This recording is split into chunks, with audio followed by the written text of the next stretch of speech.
আজকের ভিডিওতে বাজরিগার পাখির ছেলে এবং মেয়ে চেনার উপায়, পাখির খাবারের তালিকা এবং পাখির যত্ন কিভাবে নেওয়া যায়, এছাড়াও বাজরিগার পাখির সকল তথ্য আজকের ভিডিওতে পেয়ে যাবেন। ভিডিওটি শুরু করার আগে সবাই চ্যানেলটি লাইক এবং সাবস্ক্রাইব করে দেন।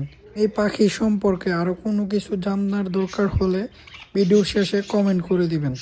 তাহলে চলুন দেরি না করে ভিডিওটি শুরু করা যাক। বাজরিগার পাখির ছেলে এবং মেয়ে চিনতে হলে পাখির ঠোঁটের উপরে যেই নাকের অংশটা আছে ওইটা কালার দেখতে হবে। কালার যদি এরকম নীল থাকে তাহলে বুঝতে হবে এটা মেল, এবং কালার যদি এরকম সাদা থাকে তাহলে বুঝতে হবে এটা ফিমেল। বোঝার সুবিধার্থে আমি দুইটা পাখিকে মেল এবং ফিমেল সাজিয়ে আপনাদেরকে দেখালাম। এগুলা অস্ট্রেলিয়ান প্যারট হলেও আমাদের দেশে অনেক জায়গায় এগুলাকে দেখা যায়, মানে কেজ বার্ড হিসেবে। এগুলার মধ্যে বিভিন্ন রঙের পাখি হয়, যেমন সবুজ, হলুদ, নীল, সাদা, ধূসর, লুটিনো এবং অ্যালবিনো। খাবার হিসাবে এগুলাকে বাজরিগার সিড মিক্স, বাজরা, পালং শাক, লেটুস পাতা, গাজর, আপেল এবং ক্যালসিয়ামের জন্য ক্যাটেল ফিশ বোন এবং মিনারেল ব্লক দেওয়া যায়। এরা সাধারণত 6 থেকে 8 মাস বয়সে অ্যাডাল্ট হয় এবং ডিম পাড়ার সময় একাধারে 4টা থেকে 8টা পর্যন্ত ডিম পেড়ে থাকে। তবে টেম বার্ড হিসেবে এদের ভালোই পরিচিতি আছে। বাজরিগার পাখি কথা শিখতে পারে। পুরুষ বাজরিগার বেশি কথা শিখে। ছোট বয়সে শেখালে দ্রুত শিখে। ওদের স্বাস্থ্যের যত্ন নিতে হয় বিভিন্নভাবে, যেমন নিয়মিত পরিষ্কার পানি দিতে হয়, খাঁচা পরিষ্কার রাখতে হয়, অসুস্থ হলে আলাদা রাখতে হয়।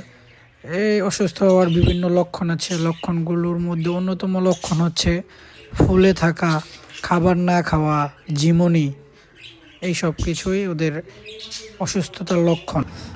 এরা সাধারণত 7 থেকে 12 বছর পর্যন্ত বাঁচে। ভালোভাবে যত্ন নিলে 15 বছর পর্যন্ত বাঁচে।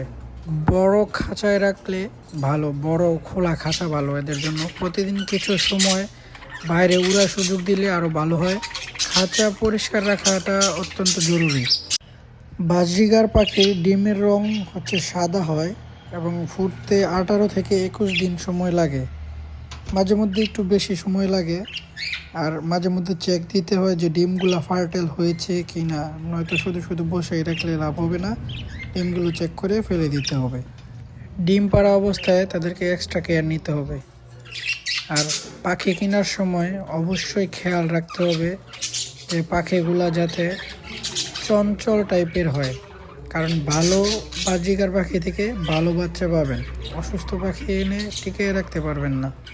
দেখেন আমার এই দুইটা পাখি কি সুন্দর খেলাধুলা করতেছে খাঁচার ভিতরে। আমি মাঝে মধ্যে এদেরকে খাঁচা থেকে বের হওয়ার সুযোগও দিয়ে থাকি। এই জোড়াটা আশা করি কিছুদিনের মধ্যেই ডিম বাচ্চা করবে, দেখতে পাবেন। আমি তো অবশ্যই আপডেট দিব গ্রুপে। আর খাঁচায় খাবার, তারপর পানি দেওয়া অবস্থায় ভালোভাবে খেয়াল রাখতে হবে যেন বের হয়ে যেতে না পারে, কারণ পাখি যদি একবার বের হয়ে যায় তাহলে আর ফিরে পাওয়ার সম্ভাবনা নেই। ওরা মনে রাখতে পারে না, বের হলে একবার আর বাসায় ফিরে আসে না। এভাবে করে আমার অনেকগুলো পাখি উড়ে গিয়েছে। আপনাদের সাথে ভিডিও শেয়ার করেছি, ভিডিওতেও দেখতে পেয়েছেন।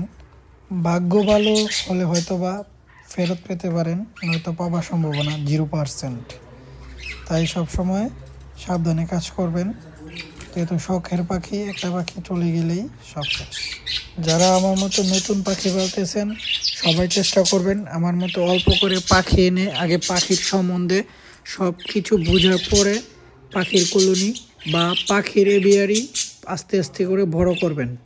একসাথে অনেক পাখি এনে কোনো কিছুই পারবেন না, তারপরে আবার পাখিগুলোকে অসুস্থ করে ফেলবেন, এতে আপনারও লস, পাখিদেরও ঠিকমতো কেয়ার করতে না পারলে অসুস্থ হয়ে পড়বে। আজকের আপডেট এই পর্যন্তই। দেখা হবে নতুন কোনো ভিডিওতে। সবাই ভালো থাকবেন, সুস্থ থাকবেন এবং আমার ভিডিওতে লাইক, কমেন্ট এবং সাবস্ক্রাইব করে রাখবেন।